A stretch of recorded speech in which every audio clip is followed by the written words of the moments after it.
قسم کھانے کے حوالے سے تین باتیں ہمارے سامنے کے مسلمان کی حیثیت سے ہونی چاہیے۔ پہلی بات تو یہ ہے کہ صرف اور صرف اللہ کی قسم کھائے۔ دوسری چیز یہ ہے کہ اللہ کی قسم کھائے آدمی تو سچی قسم کھائے، جھوٹی قسم نہ کھائے۔ تیسری بات اس سلسلے میں یہ ہے کہ آدمی کثرت سے قسم نہ کھائے، قسموں کی حفاظت کرو۔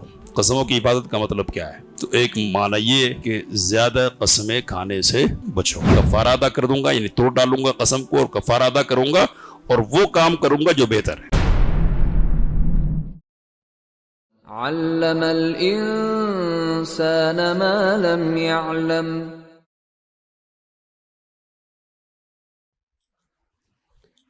فاعوذ باللہ من الشیطان الرجیم، بسم اللہ الرحمن الرحیم۔ واحفظوا ایمانکم۔ کتاب التوحید کا جو باب آج ہمارے سامنے ہے اس کا عنوان ہے ما جاء فی کثرت الحلف، یعنی کثرت سے قسم کھانے کے سلسلے میں شریعت میں کیا احکام ہے۔ شریعت میں کثرت سے قسم کھانا یہ پسندیدہ عمل نہیں ہے۔ مختصر، اب کثرت سے قسم کھانا کس کو کہیں گے؟ تو اس کے سلسلے میں علماء نے جو ضابطہ اور قاعدہ لکھا ہے وہ یہ ہے کہ آدمی بغیر کسی ضرورت کے یا کسی راجح مصلحت کے قسم کھائے۔ ضرورت نہیں ہے، مصلحت بھی کوئی سامنے نہیں ہے، بغیر کسی ضرورت کے اور بغیر کسی مصلحت کے آدمی قسم کھا رہا، تو یہ کثرت سے قسم کھانا ہے، یہ پسندیدہ چیز نہیں ہے۔ قسم کھانے کے حوالے سے تین باتیں ہمارے سامنے کے مسلمان کی حیثیت سے ہونی چاہیے۔ پہلی بات تو یہ ہے کہ صرف اور صرف اللہ کی قسم کھانی ہے۔ نبی اکرم صلی اللہ علیہ وسلم نے ارشاد فرمایا کہ من کان حالفا فلیحلف باللہ او لیصمت، جو قسم کھانے والا ہو اسے چاہیے کہ وہ اللہ کی قسم کھائے یا خاموش رہے۔ تو یہ پہلی چیز ہے۔ دوسری چیز یہ ہے کہ اللہ کی قسم کھائے آدمی تو سچی قسم کھائے، جھوٹی قسم نہ کھائے۔ جھوٹی قسم اگر آدمی کھاتا ہے تو سخت گناہ کا مرتکب ہوتا ہے، بطور خاص اس وقت جب کہ جھوٹی قسم کے ذریعے سے کسی کا حق دبا لیا جائے یا دبانے کے سلسلے میں مدد کی جائے، یعنی دوسرا دبا رہا اور ہم جھوٹی قسم کھا کر اس کی تائید کریں اور اس کے حق میں گواہی دے رہے۔ تیسری بات اس سلسلے میں یہ ہے کہ آدمی کثرت سے قسم نہ کھائے۔ تو اسی حوالے سے آج کا یہ باب ہے۔ شیخ الاسلام محمد بن عبد الوہاب رحمۃ اللہ علیہ نے اس باب کے تحت ایک آیت نقل کی ہے اور نبی کریم صلی اللہ علیہ وسلم کی کئی احادیث نقل کی ہے۔ آیت سورۃ المائدہ کی ہے۔ اللہ تعالیٰ نے ارشاد فرمایا کہ وَاحْفَظُوا أَيْمَانَكُمْ، اپنی قسموں کی حفاظت کرو۔ قسموں کی حفاظت کا مطلب کیا ہے؟ تو ایک معنی یہ کہ زیادہ قسمیں کھانے سے بچو، زیادہ قسمیں نہ کھایا کرو کہ ہر چھوٹی بڑی اہم غیر اہم بات پر ضرورت کے اور بلا ضرورت کے قسمیں کھاؤ۔ اللہ کو ہر جگہ ہر موقع پر لانا، اس کے نام کا استعمال کرنا، یہ اللہ تعالیٰ کی تعظیم کے خلاف ہے۔ تو یہ ایک معنی حفاظت کرنے کا۔ دوسرا معنی ہے کہ قسم کو توڑنے سے بچو، یعنی قسم کھا لو تو پھر تمہاری طرف سے یہ کوشش ہونی چاہیے کہ قسم پوری کی جائے۔ جس ذات کی قسم کھائی ہے نا، اس کی تعظیم کا تقاضا ہے کہ قسم پوری کی جائے، الا کہ کوئی مصلحت ہو۔ تو مصلحت کیا ہے؟ تو نبی اکرم صلی اللہ علیہ وسلم نے ارشاد فرمایا کہ واللہ انی ان شاء اللہ لا احلف علی یمین فارى غیرها خیرا منها، قسم ہے اللہ کی کہ میں اگر کسی بات کی قسم کھا لوں اور پھر قسم کھانے کے بعد مجھے پتہ چلے کہ جس چیز کو چھوڑنے کا یا جس چیز کو کرنے کا کے بارے میں قسم کھائی ہے میں نے، اس سے بہتر بھی کوئی چیز ہے جس کو چھوڑا جا سکتا ہے، یا چھوڑنا اچھا نہیں ہے، کرنے کی بات ہے تو اس سے بہتر کام ہے جس کو کرنا چاہیے۔ تو اگر کوئی اس طرح کی بات میرے سامنے آتی ہے تو کہا کہ الا کفرت عن یمینی واتیت الذی هو خیر، تو میں قسم کا کفارہ ادا کر دوں گا، یعنی توڑ ڈالوں گا قسم کو اور کفارہ ادا کروں گا اور وہ کام کروں گا جو بہتر ہے۔ تو کبھی ایسا ہوا کہ یہ کام نہیں کروں گا، میں یہ کام کروں گا، لیکن پتہ چلا کہ اس سے بھی بہتر کوئی کام ہے جس کو کرنا چاہیے، تو اس قسم کو توڑ کر، اس کام کو چھوڑ کر اچھا کام جو بہتر ہے اس کو کرنے کی کوشش کروں گا۔ تو مصلحت ہے، تو مصلحت کی بنیاد پر تو قسم توڑ سکتے، لیکن ویسے قسم توڑنے سے بچنا چاہیے۔ واحفظوا ایمانکم۔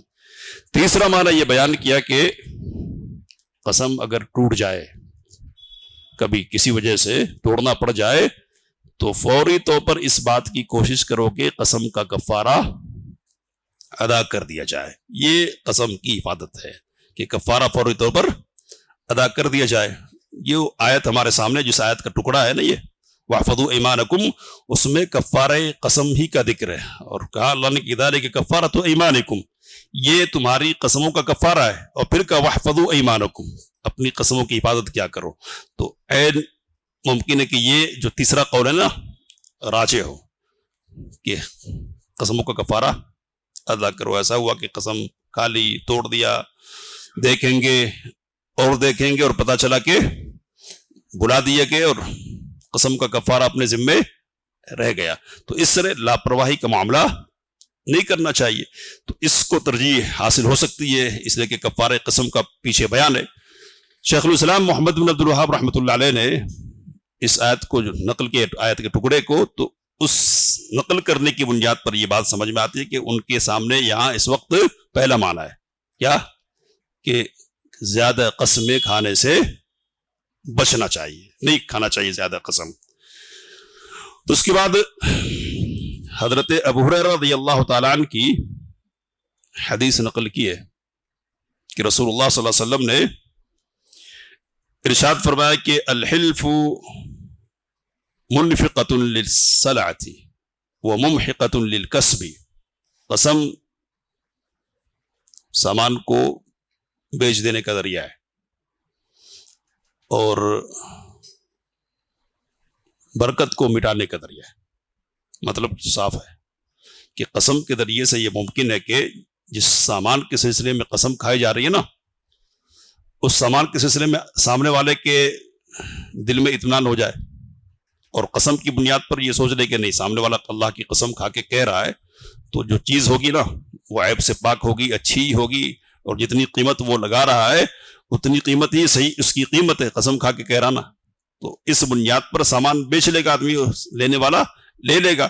نبی صلی اللہ علیہ وسلم نے کہ قسم کے ذریعے سے اس طرح سامان کو بیچ تو دیا جا سکتا ہے، سامان کو آگے بڑھایا جا سکتا ہے، لیکن پیسے تو آ گئے، لیکن پیسے میں برکت نہیں رہے گی، جو اصل مقصود ہے وہ مقصد حاصل نہیں ہوگا۔ تو اب ایسے مال کا کیا فائدہ کہ جس کے ساتھ برکت معدوم ہو، برکت موجود نہ ہو۔ اب یہ جو قسم کھانے کی بات نبی اکرم صلی اللہ علیہ وسلم نے کی ہے کہ قسم سے سامان بکتا ہے اور برکت چلی جاتی ہے، تو یہ کون سی قسم ہے؟ سچی قسم یا جھوٹی قسم؟ یہ سوال ہے علماء کے نزدیک، سچی قسم یا جھوٹی قسم۔ مسند احمد میں روایت موجود ہے کہ جس سے یہ بات معلوم ہوتی ہے کہ نبی اکرم صلی اللہ علیہ وسلم نے قسم کے ساتھ جھوٹی قسم کا لفظ جوڑا ہے، الیمین الکاذبہ منفقۃ للسلعہ، جھوٹی قسم سامان کو بیچنے کا ذریعہ ہے. تو یہ ایک معنی ہے، یعنی جھوٹی قسم مراد ہے یہاں. اور دوسری بات اور ہے اس سلسلے میں کہ جس سے یہ بات معلوم ہوتی ہے کہ نبی اکرم صلی اللہ علیہ وسلم نے کہ یہ صحیح مسلم کی روایت ہے کہ ایاکم وکثرۃ الحلف فی البیع، کہ بیع میں خرید و فروخت میں زیادہ قسم کھانے سے بچو. پھر کہا کہ فإنہ ینفق ثم یمحق یا یمحق، اس لیے کہ قسم کھانا سامان کو تو بیچنے کا ذریعہ بن جاتا ہے لیکن برکت و بگڑانے کا سبب وہ بنتا ہے. تو یہاں مطلق طور پر نبی اکرم صلی اللہ علیہ وسلم نے کہا کہ زیادہ قسم کھانے سے بچو.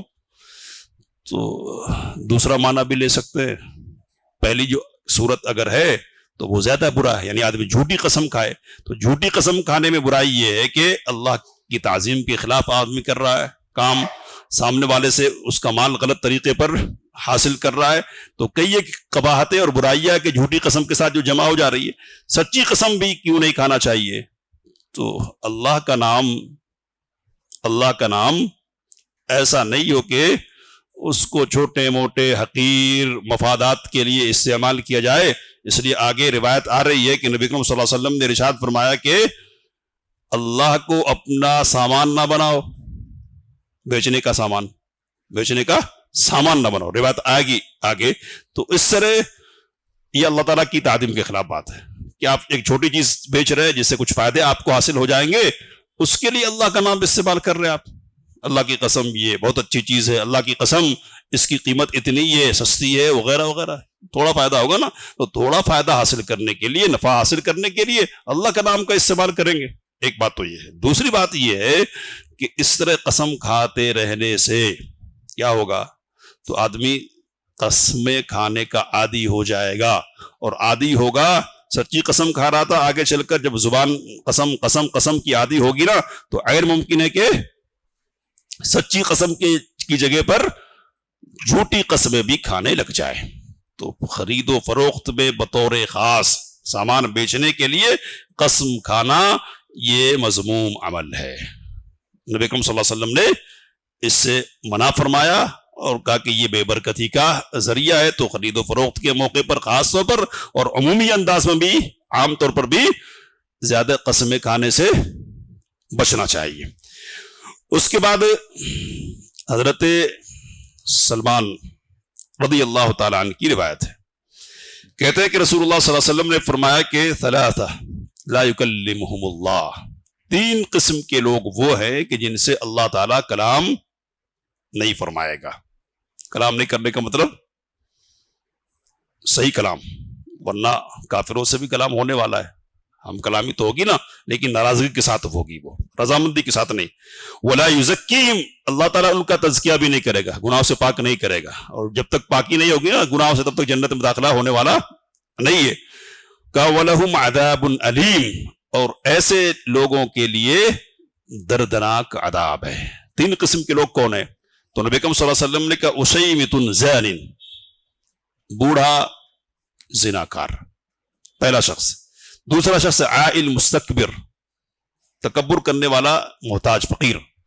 اور تیسرا شخص ہے وہ جعل اللہ بضاعتہ، بات آ رہی کہ جس نے اللہ کو اپنا بضاعہ، بیچنے کا سامان بنا لیا. بیچنے کا سامان مطلب کیا ہے بتانے کا؟ کہا نبی اکرم صلی اللہ علیہ وسلم نے لا یشتری الا بیمینی، خریدتا ہے تو اللہ کی قسم کھاتا ہے خریدنے کے موقع پر، اور بیچتا بھی ہے تب بھی اللہ. تو مسلسل اللہ واللہ واللہ تعالیٰ وغیرہ اللہ کی قسم کے الفاظ استعمال کرتا رہتا ہے. گویا کہ سامان نہیں بیچ رہا بلکہ کیا بیچ رہا ہے؟ اللہ کا نام بیچ رہا ہے. سامان نہیں خرید رہا ہے بلکہ اللہ کا نام خرید رہا ہے. نبی اکرم صلی اللہ علیہ وسلم نے کہا کہ یہ ایسا شخص ہے کہ جس سے اللہ کلام نہیں کرے گا، اور نگاہ رحمت سے ایسے لوگوں کی طرف نہیں دیکھ کر ان کو کا تزکیہ نہیں فرمائے گا اور ان کو دردناک عذاب کے حوالے کر دے گا. 3 قسم کے لوگ ہیں. اب تھوڑی سی تشریح ہو جائے کہ پہلا شخص اُشَیْمِتْ زَانٍ، یعنی بوڑھا زناکار. بوڑھا زناکار کا ذکر خاص طور پہ کس لیے ہے؟ عمر کے اپنے تقاضے ہوتے ہیں نا، جوانی کے عمر کے جذبات الگ ہوتے ہیں، شہوتیں مضبوط ہوتی ہیں، دوائی یعنی اسباب مضبوط ہوتے ہیں، تو گناہ میں پڑنے کا ڈر ہے، سبب ہے نا، سبب ہے. لیکن بڑھاپے میں یہ جذبات کیا ہو جاتے ہیں؟ کمزور پڑ جاتے ہیں. جذبات کے کمزور پڑنے کے باوجود اگر گناہ میں آدمی پڑ رہا ہے نا تو اس کا مطلب یہ کہ آدمی نفس کا بندہ بن رہا ہے اور اس کی شرارت حد سے آگے بڑھ رہی ہے اور اس کی بے پرواہی آگے بڑھ رہی ہے، وہ سمجھ نہیں رہا کچھ بھی کہ کچھ بھی ہو کر دیکھ لے جائے گا، تو اس طرح کی صورتحال پیدا ہو رہی ہے۔ کہتے ہیں کہ گناہ کا سبب جس قدر کم ہوگا، یعنی گناہ کی طرف دعوت دینے والا سبب جس قدر کمزور ہوگا نا، گناہ اتنا ہی عظیم ہوگا۔ سمجھ رہے بات؟ سبب جتنا کمزور گناہ کا آدمی ارتکاب کرے نا تو گناہ اتنا مضبوط ہو جائے گا۔ تو سبب کی کمزوری سے گناہ کو مضبوطی مل جاتی ہے۔ دوسرا جو شخص ہے نا وہ اس کے ساتھ بھی ایسا ہی معاملہ ہے۔ کون؟ تو رجل مستکبر، رجل عائل مستکبر، فقیر ہے تو فقیری تکبر سکھلاتی ہے یا جھکنا سکھلاتی ہے؟ کیا ہے تقاضا، کیا ہے فقیری کا، محتاجگی کا؟ جھکنا ہے نا، لیکن پھر اکڑ رہا ہے تو اس کا کیا مطلب ہے کہ بدماش ہے، اس کی طبیعت کیا ہے، شرپسند ہے۔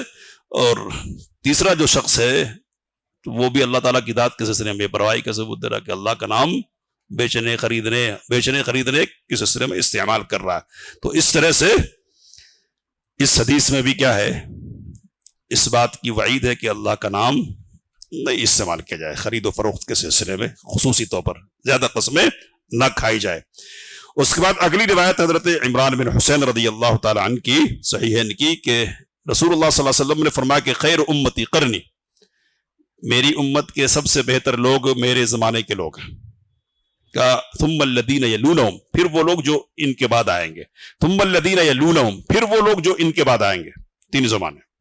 حضرت عمران بن حسین راوی حدیث صحابی رسول صلی اللہ علیہ وسلم کہتے ہیں کہ فلا ادری اذکر بعد قرنہ مرتین او ثلاثہ، مجھے یہ بات یاد نہیں رہ گئی کہ نبی اکرم صلی اللہ علیہ وسلم نے اپنے زمانے کے بعد 3 زمانوں کا ذکر کیا یا 2 زمانوں کا ذکر کیا، 3 زمانے کا یا 2؟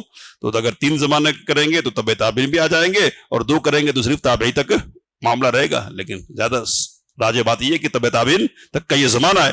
بہرحال اس کے بعد نبی اکرم صلی اللہ علیہ وسلم نے کہا ثم ان بعدکم قوم یشہدون ولا یستشہدون، پھر تمہارے بعد کچھ ایسے لوگ آئیں گے جو گواہی دیں گے، حالانکہ گواہی دینے کے لائق وہ ہوں گے نہیں، ایک معنی ہے، حالانکہ ان سے گواہی طلب کی نہیں جائے گی، دوسرا معنی، بات آ رہی ہے آگے انشاءاللہ۔ وَيَقُولُونَ، خیانت کریں گے، ان کو امانت دار بنایا نہیں جائے گا، زبردستی امانت لینے کی کوشش کریں گے۔ وَيَنْظُرُونَ وَلَا يُوفُونَ، نظر مانیں گے لیکن پوری نہیں کریں گے، یعنی سارے معاملات بے پرواہی کی بنیاد پر ہوں گے۔ وَيَظْهَرُ فِيهِمُ السِّمَنُ، اور ان میں موٹاپا ظاہر ہوگا۔ بے پرواہی ہے نا، دنیا کی زندگی ہے، آخرت کے سلسلے میں بے فکری ہے، کھانے پینے کی مشغولیات وغیرہ، اس لیے آدمی کیا ہوگا، چربی والا ہو جائے گا، موٹا ہو جائے گا۔ تو یہ روایت ہے۔ اب اس روایت کو یہاں نقل کرنے کا مقصد کیا ہے؟ قسم کا ذکر ہے یہاں، اس میں قسم کا ذکر آیا تو ظاہراً تو قسم کا ذکر نہیں آیا، پھر اس کو نقل کرنے کا مطلب کیا ہے؟ تو اس کو نقل کرنے کا مطلب یہ ہے کہ جب گواہی دینے جائیں گے نا تو گواہی کے ساتھ ساتھ قسم بھی کھائیں گے۔ بعض روایتوں میں اس کی طرف اشارہ موجود ہے، اور امام محمد بن عبد الوہاب رحمہ اللہ نے اسی بنیاد پر اس روایت کو یہاں نقل کیا ہے۔ اب یہ بات پریشان کن ہے ذرا کہ، اور بعض علماء نے جیسے امام نخعی رحمہ اللہ ہیں، تابعی ہیں، انہوں نے یہ شدون گواہی دینے کا مطلب قسم کھانا معنی کیا ہے، تو یہ معنی بھی حافظ بن حجر رحمۃ اللہ علیہ نے کہا کہ اس معنی میں بھی یہ شدون کا لفظ آتا ہے۔ بہرحال اب یہ بات ذرا پریشان کن ہے اس روایت میں کہ گواہی طلب نہیں کی جائے گی اور گواہی دیں گے، ہے نا؟ یا دوسرا معنی میں نے آپ کے سامنے رکھا، اس پہ غور کر لیجئے کہ گواہی دینے کے لائق ہوں گے نہیں لیکن دیں گے، کیا مطلب ہے؟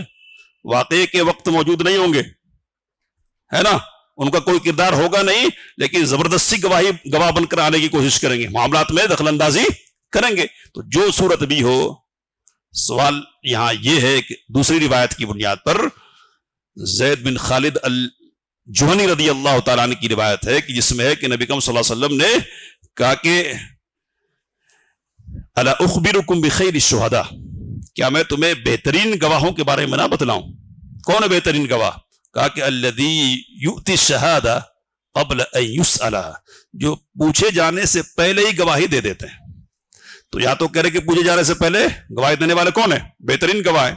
اور اس حدیث میں عمران بن حسین رضی اللہ تعالیٰ عنہ کی حدیث میں کیا بات کہی جا رہی ہے؟ برے لوگ ہیں جن کے اندر یہ خرابیاں کہ گواہی ان سے طلب کی نہیں جائے گی، آ جائیں گے زبردستی گواہی دیں گے. تو دونوں میں ٹکراؤ کی بات ہو رہی ہے نا. تو اب کیا کیا جائے؟ تو دو طریقے اختیار کیے علماء نے. ایک تو ترجیح کا طریقہ ہے. ترجیح کا طریقہ مطلب یہ تھا کہ ایک کو پکڑو اور دوسرے کو چھوڑو. اس کو کیا کہتے ہیں؟ ترجیح کہتے ہیں. یہ راج ہے، اس کو پکڑیں گے. تو کچھ لوگوں نے زید بن خالد رضی اللہ تعالیٰ کی روایت کو ترجیح دی. کس بنیاد پر؟ تو اس بنیاد پر کہ صحیح ہے میں وہ. اور کچھ لوگوں نے کہا کہ نہیں، اس کو ترجیح دیں گے اپنی اپنی بنیاد پہ. لیکن صحیح بات اس سلسلے میں یہ ہے کہ ترجیح کی بات اس وقت ہوتی ہے جبکہ تطبیق کی صورت ممکن نہ ہو. تطبیق سمجھتے ہیں؟ تو تطبیق مقدم ہے ترجیح سے. یعنی ایک کو فکس کرنے سے بہتر کیا ہے کہ ایسی صورت پیدا کی جائے کہ دونوں پر عمل ہو جائے. تو تطبیق کی راہ، تطبیق کا راستہ کیا ہے؟ بہتر راستہ ہے. کیا ہے وہ؟ تو تطبیق یہ ہے کہ عمران بن حسین رضی اللہ تعالیٰ عنہ کی، حضرت زید بن خالد رضی اللہ تعالیٰ عنہ کی جو روایت ہے نا، وہ دو حالتوں سے متعلق ہے. دو حالتیں کیا ہے؟ تو ایک حالت ہے مجبوری کی حالت. مجبوری کیا ہے؟ کہ ایک ہی آدمی ہے کہ جو گواہ ہے اور اسی کے پاس گواہی ہے. اس کی مثال دی شیخ صالح السندی نے، کہا کہ ایک انسان دوسرے سے قرض لے رہا، یا لیا نہیں لیکن اقرار کر رہا ہے. ایک مجلس سے بیٹھے ہوئے دونوں لوگ کہہ رہے کہ میرے ذمے آپ کا اتنا قرض ہے. ٹھیک ہے، دو لوگ آپس میں گفتگو کر لے رہے. تیسرا ایک آدمی جو ذرا دوری پہ بیٹھا ہوا ہے، ٹھہرا ہوا ہے، دونوں کی گفتگو سن رہا ہے کہ ایک اقرار کر رہا ہے دوسرے کے قرض کا. پھر ایک وقت گزر گیا. وقت گزرنے کے بعد ابھی جو اقرار کرنے والا ہے نا، وہ مکر جا رہا ہے، کہہ رہا کہ میں نہیں جانتا، میرے ذمے تمہارا کوئی قرض نہیں ہے. اب یہ آدمی ہے کہ جس نے اکیلا سنا ہے اور جس کا قرض ہے نا اس کے پاس کوئی گواہ ہے نہیں. تو اب ایسی صورت میں کیا کرنا ہے؟ تو اب یہ متعین ہے، فکس ہے. اب یہی گواہی دے گا تو حق والے کو حق ملے گا، ورنہ حق کیا ہو جائے گا؟ ضائع ہو جائے گا. تو ایسی صورت میں ایک آدمی خود سے آگے بڑھے، گواہی دے، تو یہ بہترین گواہ ہے. یہ ایک صورت ہے. ٹھیک ہے. دوسری صورت یہ بیان کی علماء نے کہ معاملہ اللہ کے حق سے متعلق ہو یا ایسی چیز سے متعلق ہو کہ جو مکمل طور پر اللہ کا حق تو نہیں لیکن مشابہ قریب ہے. اللہ کا حق کیا ہوتا ہے؟ تو حقوق، اوقاف سے متعلق مسئلہ. مثال کے طور پہ اوقاف کی زمینیں ہوتی ہے نا، تو وقف کر دی گئی زمین، کوئی ہے نہیں گواہی دینے والا.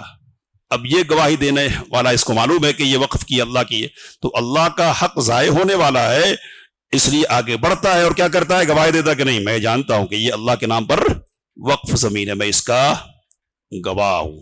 تو یہ دونوں صورتیں کس روایت سے متعلق ہوں گی؟ حضرت زید بن خالد، جس میں بہترین گواہ ہونے کی بات کی گئی ہے. اور عمران بن حسین رضی اللہ تعالیٰ عنہ کی جو روایت ہوگی نا، وہ آدمیوں کے حقوق سے متعلق ہوگی اور مجبوری کی صورت سے متعلق نہیں ہوگی. مجبوری میں تو آدمی ہو یا غیر آدمی، یعنی حق اللہ یا حق العباد دونوں برابر. مجبوری نہیں، دوسرے بھی لوگ ہیں، لیکن کیا ہے؟ آدمی زبردستی کر رہا، آگے بڑھ رہا، میں دیتا ہوں. تو آپ کا آگے بڑھنا، میں اپنی بات نہیں کر رہا، آپ کا آگے بڑھنا جلدی یہ شبہ پیدا کرتا ہے کہ آپ جس کے حق میں گواہی دے رہے ہیں نا، اس سے آپ کا کوئی مفاد وابستہ ہے، اور جس کے خلاف آپ گواہی دینا چاہ رہے ہیں، گواہ بننا چاہ رہے ہیں، اس کے سلسلے میں کوئی پرخاص ہے، عناد ہے جو آپ کے دل میں موجود ہے. یہ شبہ پیدا کرتا ہے. جلدی کرنا، ورنہ جلدی کرنے کی کیا ضرورت ہے؟ کوئی مجبوری بھی نہیں، آپ ہی کیوں گواہ ہیں، دوسرے بھی گواہ ہیں نا، تو پھر آپ آگے کیوں بڑھتے ہیں؟ نہیں بڑھنا. جب آپ کو بلایا جائے گا، ضرورت پڑے گی، تب آپ آئیں گے، تو شبہ کی کوئی بات نہیں رہ جائے گی. اب اس سلسلے کی آخری روایت اس باب کی جو نقل کی گئی ہے، حضرت ابن مسعود رضی اللہ تعالیٰ عنہ کہتے ہیں کہ ان النبی صلی اللہ علیہ وسلم قال خیر الناس قرنی، نبی صلی اللہ علیہ وسلم نے کہ بہترین لوگ میرے زمانے کے ہیں، پھر جو ان کے بعد پھر کہا کہ ثم یجیء قوم، پھر ایسے لوگ آ جائیں گے کہ جن کی گواہی، ان میں سے ایک کی گواہی ان کی قسم سے آگے ہوگی یا قسم گواہی سے آگے ہوگی. یہ روایت ہے. ٹھیک ہے. اب اس میں کیا ہے؟ تو یہ بھی صحیح بخاری اور صحیح مسلم کی روایت ہے. تو اس میں گواہی کا معنی ہم نے سمجھا نا. گواہی کا ایک معنی کیا ہے؟ قسم، اور اس میں خاص طور پہ قسم کا بھی ذکر ہے. تو قسم کھانے کے سلسلے میں بے پرواہی کی بات ہو رہی ہے کثرت سے. اور بے پرواہی کی بات یہ ہے کہ اس قدر اس سلسلے میں تساہل کرنے والے ہوں گے کہ پہلے قسم کھانا یا پہلے گواہی دینا پرواہی نہیں کریں گے، بس زبان چلے گی. تو کہا کہ یہ بے پرواہ لوگ ہوں گے جن کو دین کی اور اپنی آخرت کی فکر نہیں ہوگی. تو یہ روایت ہو گئی. اب اس روایت کو بیان کرنے کے بعد ابن مسعود رضی اللہ تعالیٰ عنہ سے نقل کرنے کے بعد، یا ان کے شاگرد علقمہ رحمہ اللہ سے نقل کرنے کے بعد، امام نخعی رحمہ اللہ کہتے ہیں، کیا کہتے ہیں؟ کانوا یضربوننا علی الشہادۃ والعہد ونحن صغار. ہم چھوٹے ہوتے تھے تو ہمارے بزرگ بڑے لوگ ہم کو مارا کرتے تھے. کس بات پر؟ گواہ بننے پر اور ذمہ داری لینے پر. کسی کی ذمہ داری اپنے سر نہیں لینا، گواہ ہی کی ذمہ داری لینا. گواہ بننا مطلب کیا ہے؟ تو ایک مطلب یہ بیان کیا کہ ذمہ داری لے لو کہ میں گواہ ہوں، جلدی نہیں لینا. کیوں؟ اس لیے کہ گواہ بننا کوئی آسان کام نہیں ہے، غلطی ہوگی پھنسو گے. تو ذمہ داری کا احساس بچپن ہی سے سلف اپنے بچوں کے ذہن میں پیدا کرتے تھے. اور دوسرا معنی یہ بیان کیا کہ جھوٹی گواہی پر مارتے تھے، جھوٹی گواہی دینے پر مارتے تھے. ٹھیک ہے. اور تیسرا معنی یہ کیا کہ قسم کھانے پر، یہ گواہی کا معنی کیا ہے؟ قسم. تو قسم کھانے پر ہم کو مارا کرتے تھے، مارا قسم پر بھی اور ذمہ داری لینے پر بھی. ذمہ داری لینا کیا ہے؟ تو ذمہ داری لینا یہ ہے کہ میں یہ کام کر دوں گا، ٹھیک ہے، یہ ذمہ داری میری ہے، میں یہ کام نمٹا دوں گا وغیرہ، کوئی سا بھی عہد. تو کہا کہ بچپن میں ہم کو ہمارے جو بزرگ حضرات تھے نا وہ مارا کرتے تھے کہ نہیں یہ کرنا نہیں ہے، نہ گواہ بننا ہے نہ ذمہ داری لینی ہے. کیوں نہیں لینی ہے؟ تو یہ دونوں حقوق سے متعلق مسائل ہیں، اور حقوق میں کوتاہی ہو جائے گی تو پھنس جاؤ گے. اب بات ختم کریں گے، اور ختم کرنے سے پہلے ایک مسئلہ ہے جس کو حل کر لیں گے. مسئلہ یہ کہ مارتے تھے، کیا تھے؟ مارتے تھے. کن کو مارتے تھے؟ چھوٹوں کو مارتے تھے. تو پہلی بات تو یہ ہے کہ سلف اپنے بچوں کی تربیت کے سلسلے میں حساس تھے، اور خصوصی طور پر حقوق العباد کے حوالے سے ان کی تربیت کے سلسلے میں ان کی حساسیت تھی، ہے نا؟ یہ بات معلوم ہو رہی ہے. اور اس حساسیت کا اظہار اس طور پر ہو رہا کہ مارا بھی کرتے تھے. مارنا کس کو کہتے ہیں؟ تو مارنا چاہیے یا نہیں مارنا چاہیے، یہ سوال ہے. اب اس دور کا فلسفہ یہ ہے کہ نہیں مارنا نہیں ہے، بالکل نہیں مارنا ہے. تو بالکل نہیں مارنے کا فلسفہ صحیح نہیں ہے، اور نہ ہی یہ فلسفہ صحیح ہے کہ بس مارنا ہی ایک راستہ اور کوئی راستہ ہے ہی نہیں. سمجھ رہے بات؟ تو دونوں فلسفے کیا ہے؟ انتہائی پر مبنی ہے. بیچ کا راستہ کیا ہے؟ تو بیچ کا راستہ یہ ہے کہ اصل تو سمجھانا ہے، پیار سے، ترغیب سے کام لینا ہے. لیکن کبھی کبھی ترغیب کام نہیں کرتی ہے، ترہیب کی ضرورت پڑتی ہے. قرآن مجید اس کے لیے بہت ساری مثالیں ہمارے سامنے رکھتا ہے. پہلے تو جنت ہے جہنم کا ذکر کرتا ہے نا قرآن مجید، ڈرانے دھماکے. لیکن پھر بھی نہیں مانو گے تو پھر کیا ہے؟ کوڑے کھانے پڑیں گے. نہیں مانو گے تو سنگسارا ہونا پڑے گا، ہے کہ نہیں؟ تو مار کا بھی علاج قرآن مجید نے اور شریعت نے رکھا ہے. اب مارنے کے سلسلے میں تین باتیں جن کو سمجھ کر بات ختم کر دیں گے. کہ پہلی بات یہ کہ ہر بات پر نہیں مارنا چاہیے، چھوٹی بڑی. بعض خواتین کا مسئلہ یہ ہوتا ہے کہ ان کے پاس ایک ہی چیز رہتی ہے، بس کوئی سے تھوڑی برتن آگے پیچھے کر دے ایک تھپڑ، ہے نا؟ کوئی غلط بات منہ سے نکال دی یا کوئی خلاف طبیعت بات کہہ دی، مارا. یعنی ہر مسئلے کا حل کیا سمجھتی؟ مار ہی کو سمجھتی ہے. تو ہر چھوٹے بڑے مسئلے پر مارنا نہیں چاہیے، پہلی بات. دوسری بات یہ کہ جس بچے کو مار رہے نا اس کے پاس اتنی صلاحیت ہو کہ وہ سمجھے کہ مار بھی کوئی چیز ہوتی ہے. مار دے رہے، بات دودھ پیتے بچے ہوتے بالکل ننھے، ہے نا، چڑ میں آ کے مار دیتے. تو اس بچے کو کیا پتا چلے گا کہ یہ مار کیا ہے اور کس لیے، اس کا مقصد کیا ہے. تو ایسے بچے کو نہیں مارنا چاہیے کہ جن کو ابھی سمجھ نہیں آئی کہ مارنے کا مطلب کیا ہوتا ہے. اور تیسری بات یہ ہے کہ ایسی مار نہیں ہونی چاہیے کہ جو زخمی کرنے والی ہو، ہے نا، زخمی کرنے والی. بات یہ ذہن میں رکھنی ہے کہ تعدیب کے لیے مارنی ہے، انتقام کے لیے نہیں مارنا ہے. تو ہماری بہت ساری حالتیں انتقام کی ہو جاتی ہے، ہم کچھ ایسا رویہ اختیار کرتے ہیں کہ جس سے یہ سمجھ میں آتا کہ ہم بچے کی تعدیب نہیں کرنا چاہتے، بلکہ کیا ہے، بچے کو سے انتقام لینا چاہتے. تو انتقام نہیں لینا ہے بلکہ ادب سکھلانا ہے، اور ادب سکھلانے کے لیے جسم پر داغ پڑے اس کی ضرورت نہیں پڑتی ہے. کس کو چوٹ پہنچانا ہے؟ جسم کو نہیں، بلکہ دماغ کو چوٹ پہنچانا ہے. تو ایک معمولی چھڑی بھی دماغ پر چوٹ پہنچانے کے لیے کافی ہو سکتی ہے. حساسیت بات بچوں میں ہوتی ہے. ایک ڈانٹ کا لفظ کیا ہے، بچے کے لیے کافی ہو جاتا ہے اس کے سدھرنے کے لیے. اتنے لوگوں کے درمیان مجھے ڈانٹ دیا ہے نا، نہیں اب یہ غلطی نہیں کروں گا وغیرہ وغیرہ. تو مقصد واضح رہنا چاہیے، اور مقصد واضح رہے گا تو صحیح حکمت عملی اختیار کی جائے گی. اور بنیادی بات یہ ہے کہ تادیب پیش نظر ہو، انتقامی جذبہ پیش نظر نہیں. یہ غصہ کہیں کا اور کہیں اتار رہا ہے. یہ سارے مسائل، بہت ساری باتیں ہیں، اب بات کریں گے. تو خلاصہ کیا ہے آج کی گفتگو کا کہ اللہ کی قسم زیادہ نہیں کھانی چاہیے، یہ اللہ کی تعظیم کے خلاف ہے. اور اس بات کا ڈر ہے کہ اگر سچی قسم بھی آدمی کھا رہا ہو تو بہت زیادہ قسمیں کھانے کی وجہ سے جھوٹی قسموں کی عادت اس کو پڑ سکتی ہے. اللہ سے دعا کہ ان باتوں کو سمجھنے سے کام لینے کی توفیق مت فرمائے. آمین وآخر دعوانا ان الحمدللہ رب العالمین. علم الإنسان ما لم يعلم